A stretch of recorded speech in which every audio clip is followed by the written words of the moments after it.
Turabasuhuje kandi tubifurije ibihe byiza. Ikaze kuri Kwizera Ildefonse Official. Niba ari bwo ukitwiyungaho, kora subscribe. Maze igihe duteguye ikiganiro kijye kikugeraho mbere. Kora share, gisangiza abandi, turusheho kungurana ubumenyi.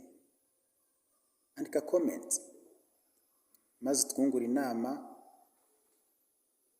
tumenye ibyo twazaganiraho mu gihe kizaza. Uyu munsi twabateguriye ikiganiro cyiza kivuga ku bidukikije. Uyu munsi turibanda ku nyamaswa. Mbese impyisi urayizi? Warayibonye se? Impyisi iraryana. Mu Kinyarwanda dufite umugani uvuga ngo ushaka urupfu asoma impyisi. Mbere y'uko dukomeza, ndagira ngo nkugezeho agatekerezo kavuga ku mpyisi. Umunsi umwe umugabo w'umugiraneza yahetse impyisi. Agera ahantu ahura n'undi muntu. Aramubwira ati, nyamuneka impyisi iraryana, irakurya. Abyima amatwi arikomereza.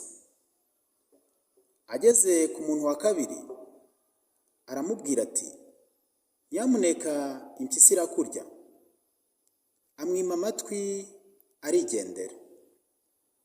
Ageze ku muntu wa gatatu, ati, nyamuneka iyo mpyisi irakurya, impyisi iraryana, none wayihetse. Amwima amatwi arikomereza. Ageze hirya gato, impyisi irahindukira iramureba. Iramubwira iti, wa mugabo we, burya ujya utinya ikivuzwe n'abantu batatu. Ushaka urupfu asoma impyisi. Impyisi iraryana. Ariko se impyisi koko iraryana? Wigeze se usura icyanya kimwe, cyangwa se ukaba warabonye impyisi ahantu runaka? Wasuye pariki? Uyu munsi reka ngutembereze ahitwa Kenya Wildlife Service. Turabona umutwe w'amagambo uvuga ngo how to avoid hyena attack. Ku rubuga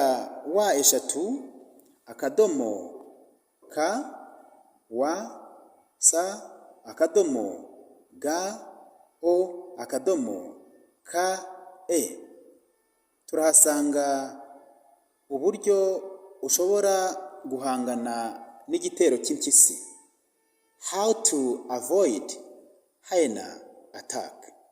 Turakoresha icyongereza cyoroheje ku buryo abantu benshi babasha kucyumva.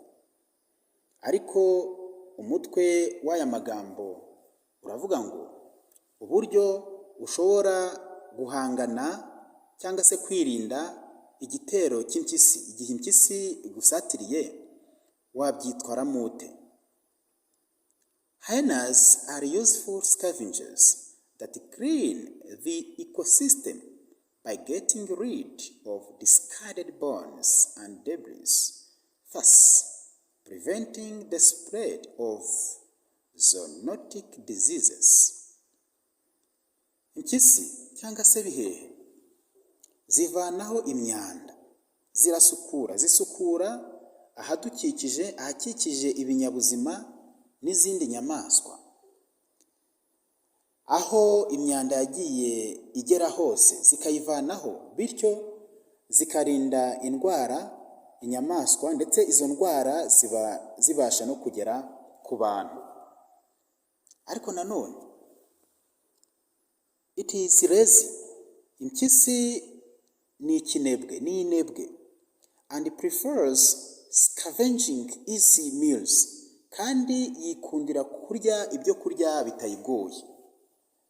Ntabwo igira umwete wo gushaka ibyo kurya byayo bwite. Tugiye nko mu nyoni, hari inyoni yitwa inkongoro. Iyi ibasha kurya ibyipfushije, itandukanye na kagoma cyangwa se igisiga, kuko cyo ntabwo gipfa kurya ibyipfushije. Mu nyamaswa rero, impyisi nayo irya ibitayigoye, ntabwo izi kwihigira, bitandukanye n'izindi nyamaswa zo zirya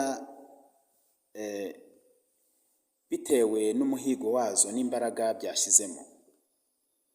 It is lazy and prefers scavenging easy meals. Ni inebwe kandi irya ibitayigoye. Urugero, dead meat rather than chasing prey. Irya inyama zipfushije cyangwa se inyama ziri aho ngaho zitari nziza, zidafite ubuziranenge, zamaze kwangirika, itagombye kwishakira umuhigo wayo. During the day, they can be spotted staring at the sky. Mu gihe cy'amanywa ushobora kubona impyisi zireba mu kirere, zitegereza mu kirere, taking cues from circling vultures as their own unique GPS system to locate a kill.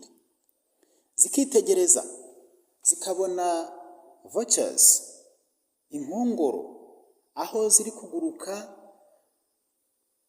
mu kirere, zikamenya ko hari umuhigo, zikamenya ko hari icyaba cyipfushije cyangwa se cyapfuye, kugira ngo zibone icyo kurya. Nuko zibigenza. Impyisi nuko zimeze. Impyisi rero zitungwa n'inyama, zikuraho imyanda kandi iba itameze neza. At times, hyenas can attack people, and in case of an encounter with one, it is advisable to counter the attack through use of safety tips. Dore ibintu rero ushobora gukoresha igihe usakiranye n'impyisi. Mahuma, bihehe. Icyambere, stop, hagarara. Don't run, ntiwiruke. As a predator, it will instinctively chase animals which run away. Burya yiruka ku kintu icyo ari cyo cyose kibonye kikiruka. Niba ubonye impyisi, hagarara, yereke ko utinyitse. Icya kabiri, don't lie down or pretend to be dead. Nturyame cyangwa se ngo wigire nk'uwapfuye washyizemo umwuka. This will increase its curiosity.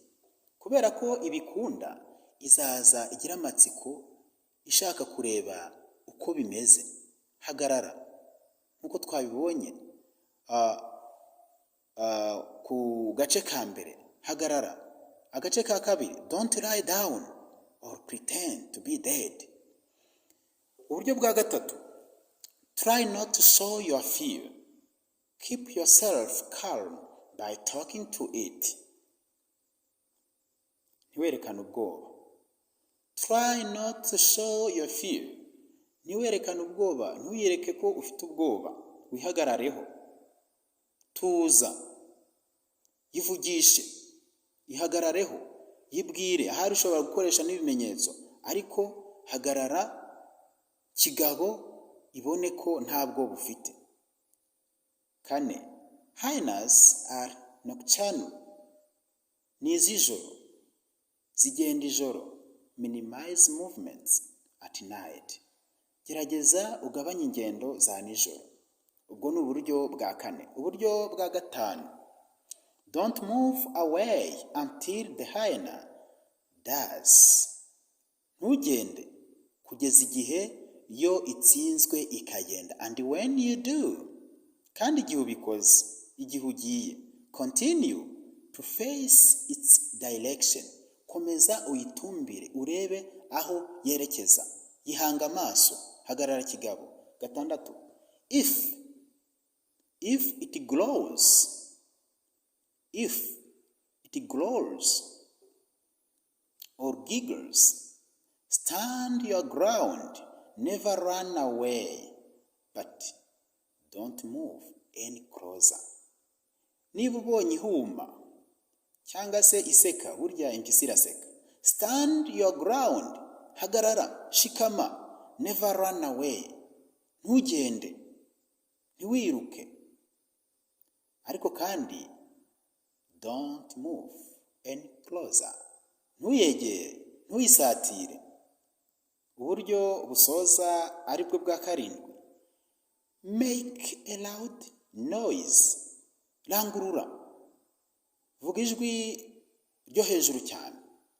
Look aggressive, igaragaze nk'umunyamahane, gitera ubwoba, and frightening, gitera ubwoba, as if you are going to attack, igaragaze nk'aho ugiye kuyisatira. Ariko nk'uko twabibonye mu gace ka 6, uburyo bwa 6, never run away, but don't move any closer. I repeat, never run away and don't move any closer.